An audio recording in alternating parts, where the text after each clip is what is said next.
আজ আমি বাবর আজমকে নিয়ে অনেক বড় একটা রেকর্ডের কথা বলতে চাই। মানে বাবর আজম অনেক বড় একটা রেকর্ড তৈরি করবে, যে রেকর্ডটা শুধুমাত্র পাকিস্তানি ক্যাপ্টেনদের মধ্যেই আছে, যে রেকর্ডটা শুধুমাত্র পাকিস্তানি ক্যাপ্টেন ইমরান খানের মধ্যে আছে। আর বাবর আজম কিছুটা ম্যাচ খেলার পরেই সে রেকর্ডটা ভেঙে দেবে। তো চলুন আমি আপনাকে সেই রেকর্ডের কথা বলতে চাই। তো তার আগে আপনি যদি আমার এই চ্যানেলে নতুন হয়ে থাকেন, দয়া করে একটা সাবস্ক্রাইব করে যাবেন। আর ভিডিওটা যদি আপনাকে ভালো লেগে থাকে, দয়া করে একটা লাইক করে যাবেন। পাকিস্তানের ইতিহাসে সব থেকে মোস্ট সাকসেসফুলি ক্যাপ্টেন হতে যাচ্ছে বাবর আজম।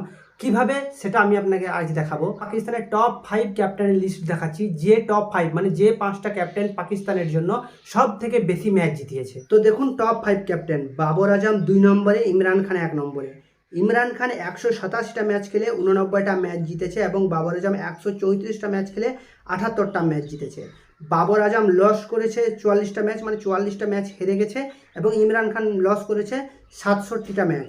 ইমরান খান পাকিস্তানকে ম্যাচ জিতিয়ে দিয়েছে 89টা এবং বাবর আজম পাকিস্তানকে ম্যাচ জিতিয়ে দিয়েছে 78টা। ইমরান খান ম্যাচ লস করেছে 67টা এবং বাবর আজম ম্যাচ লস করেছে 44টা। এখানে কিন্তু বাবর আজম অনেক এগিয়ে আছে।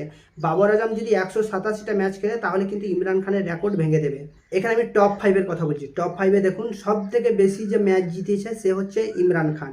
ইমরান খানের উইন রেশিও হচ্ছে 1.328 আর বাবর আজমের উইন রেশিও হচ্ছে 1.772। মানে বাবর আজম অনেক এগিয়ে আছে। একটা ম্যাচ বাবর আজমের টাইড এবং সেম ইমরান খানেরও একটা ম্যাচ টাইড। 26টা ম্যাচ ড্র হয়েছে ইমরান খানের এবং 4টে ম্যাচ ড্র হয়েছে বাবর আজমের। তো আপনারা দেখতেই পাচ্ছেন, বাবর আজমকে ইমরান খানের রেকর্ড ভাঙতে হলে আর 11টা ম্যাচ বাবর আজমকে জিততে হবে। বাবর আজম যদি আর 11টা ম্যাচ জিতে যায়, তাহলে আর যার তার রেকর্ড না, সেটা হচ্ছে ইমরান খানের রেকর্ড। ইমরান খানের সব থেকে বড় রেকর্ডটা বাবর আজম ভেঙে দেবে।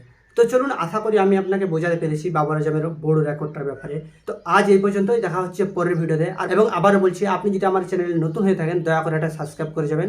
আর ভিডিওটা ভালো লাগলে দয়া করে একটা লাইক করে যাবেন। তো চলুন, দেখা হচ্ছে পরের ভিডিওতে।